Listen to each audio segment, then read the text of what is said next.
Assalamualaikum warahmatullahi wabarakatuh.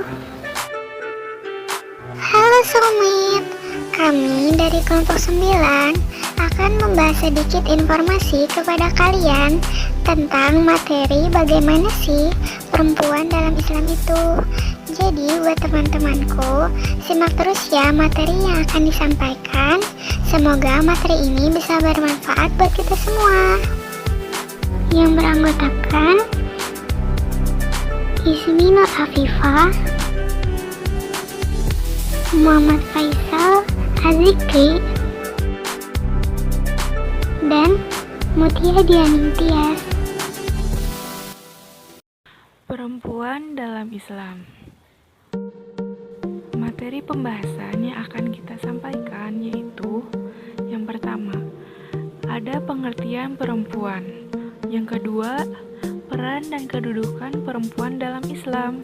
Yang ketiga, yaitu peran perempuan dalam masyarakat.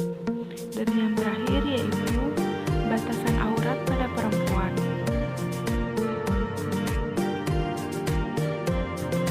Pengertian perempuan. Perempuan menurut pandangan umum. Perempuan adalah orang yang mempunyai buka atau rahim, dapat menstruasi, hamil, melahirkan anak, dan menyusui. Wanita adalah perempuan dewasa. Perempuan menurut pandangan Islam. Dalam Islam, wanita adalah makhluk yang istimewa dan diangkatkan derajatnya dari kaum laki-laki.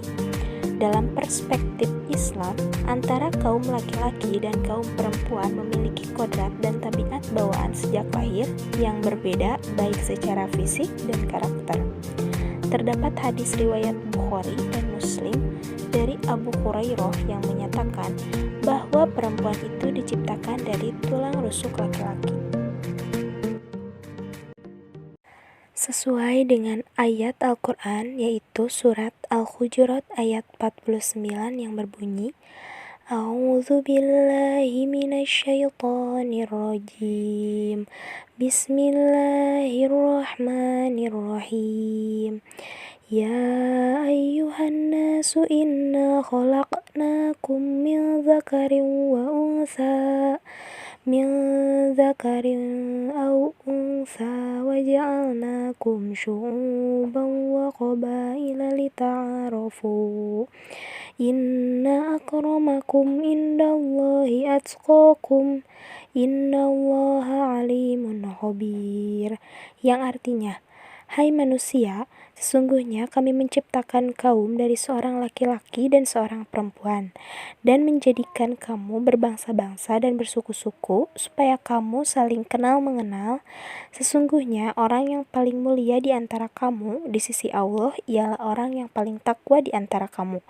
Sesungguhnya Allah Maha Mengetahui lagi Maha Mengenal. Peran dan kedudukan perempuan dalam Islam. Peran perempuan dalam Islam. Perempuan juga dituntut untuk terus belajar dan meningkatkan kualitas diri. Apalagi salah satu tugas utama perempuan adalah mendidik anak-anaknya karena memiliki sifat keibuan yang luar biasa. Namun, bagaimana tugas pokok itu dapat mereka laksanakan secara baik jika mereka tidak diberi kesempatan untuk belajar? Karena tidak cukup hanya dengan mengandalkan kelembutan, namun juga dibutuhkan kecerdasan yang dapat diperoleh melalui belajar. Terkadang, anak-anak kerap melontarkan pertanyaan-pertanyaan yang mengagumkan tentang berbagai hal, termasuk tentang ketahanan alam raya, maka pengetahuan akan hal itu harus dimiliki oleh perempuan. Karena perempuan ibarat sekolah yang apabila dipersiapkan dengan baik, maka mereka akan melahirkan generasi yang cerdas.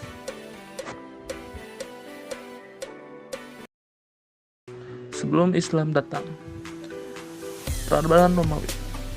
Wanita sepenuhnya berada di bawah kekuasaan ayahnya, dan setelah menikah, kekuasaan tersebut jatuh pada suaminya.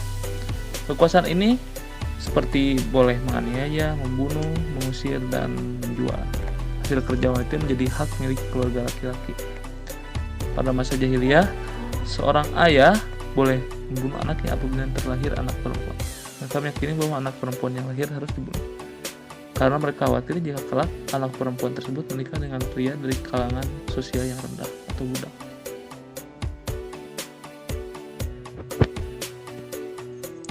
Abad ke-3 sampai dengan 11 Masehi di Inggris.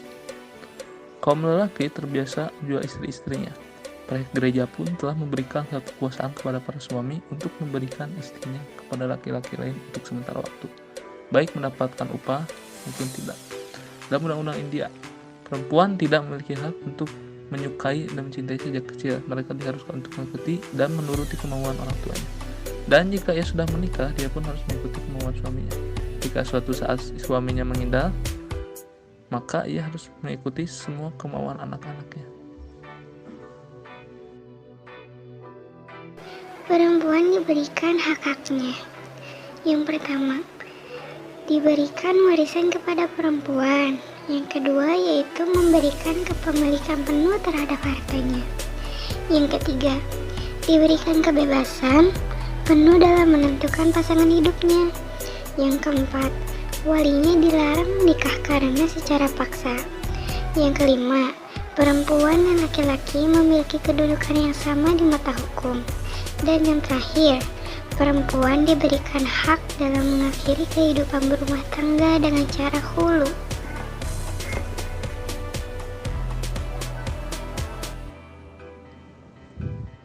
Setelah datangnya Islam, Nabi Muhammad SAW berusaha melepas belenggu tradisi jahiliyah pada saat itu, yaitu mengangkat harokat perempuan. Ini terlihat dalam ayat-ayat Al-Quran dan perilaku Nabi terhadap perempuan, baik istri-istrinya, anak-anaknya maupun sahabatnya. Konsep perempuan dalam Al-Quran sudah jelas dan tegas menyatakan bahwa posisi dan peran perempuan setara dengan laki-laki. Yang dimuliakan di sisi Allah bukan perbedaan jenis kelamin, melainkan ketakwaan. Kalaupun ada perbedaan, hanyalah akibat fungsi dan tugas utama yang dijalankan Tuhan kepada masing-masing jenis kelamin. Sehingga perbedaan yang ada tidaklah mengakibatkan yang satu memiliki kelebihan daripada yang lainnya.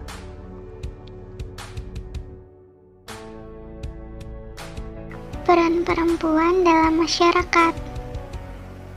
Selanjutnya yaitu peran perempuan dalam masyarakat. Yang pertama, berkarir dalam perspektif Islam. Islam tidak melarang perempuan berperan aktif dalam masyarakat. Perempuan berhak untuk mengekspresikan dan mengembangkan potensi dan kemampuan yang ada pada dirinya. Hanya saja, Islam menganjurkan agar aktivitas perempuan luar rumah tidak sampai mengorbankan kewajiban utamanya sebagai istri dan ibu. Yang kedua, kendala berkarir. Salah satu kendalanya adalah kontradiksi antara karir dan keluarga. Perempuan diharuskan memilih di antara keduanya. A. Perempuan dalam membangun masyarakat religius. Perempuan merupakan eksistensi yang mampu mengatur pribadi-pribadi yang unggul kepada masyarakat, sehingga membuat masyarakat yang kokoh dan masyarakat yang menjunjung norma-norma agama. B. Kepemimpinan perempuan dalam mewujudkan masyarakat religius. Pandangan Islam terhadap kepemimpinan wanita merupakan suatu filosofis religius dalam rangka meraih suatu kejelasan masalah-masalah krusial, seperti kemajuan dalam bidang teknologi dan ilmu pengetahuan pada saat ini.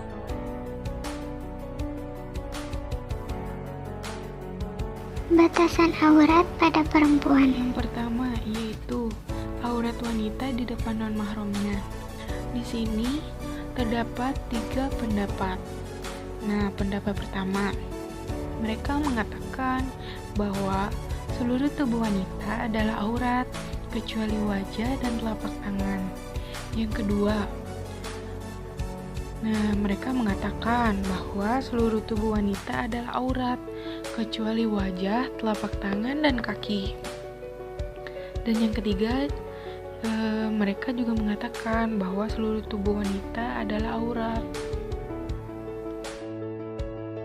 Yang kedua, yaitu aurat wanita di depan mahramnya. Nah, di sini terdapat 4 mazhab yang berpendapat. Nah, mazhab yang pertama yaitu mazhab Hanafi. Mereka menyamakan aurat wanita muslim di depan mahramnya seperti auratnya seorang laki-laki dengan laki-laki lainnya.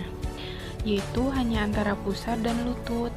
Selain di antara kedua itu, boleh terlihat. Nah, yang selanjutnya yaitu ada mazhab Maliki. Yang boleh terlihat dari wanita di depan mahramnya yaitu anggota badan yang nampak ketika di rumah seperti kepala, kaki, dan tangan. Selain seperti dada, perut, punggung, dan paha, tidak boleh terlihat. Nah, yang ketiga, ada mazhab Syafi'i. Nah, pendapatnya itu hampir sama dengan mazhab Hanafi, bahwa aurat wanita depan mahramnya hanya antara lutut dan pusar. Dan yang terakhir, mazhab Hambali. Mereka mengatakan bahwa aurat wanita depan mahramnya yaitu seluruh tubuhnya, kecuali anggota tubuh yang biasa nampak seperti leher, kepala, tangan, dan kaki. Nah, tidak biasanya yang anggotanya tertutup.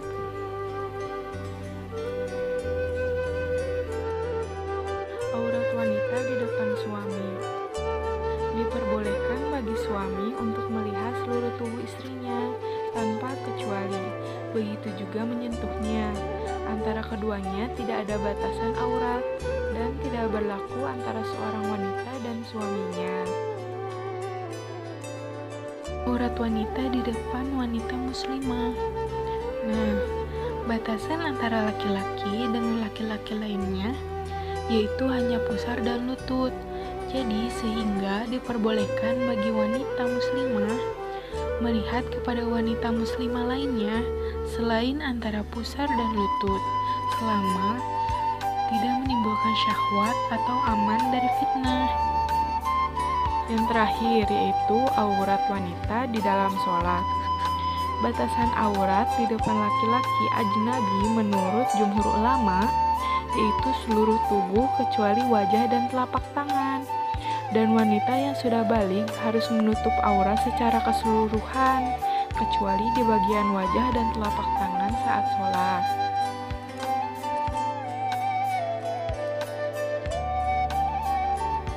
Nah, di sini ada gambaran tentang bagaimana cara berpakaian yang seharusnya untuk wanita.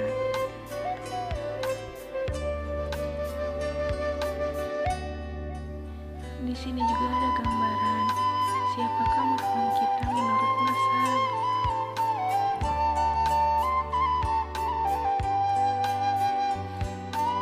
Terima kasih sudah memperhatikan video kami. Semoga materi yang kami sampaikan bermanfaat buat kita semua. See you next time guys.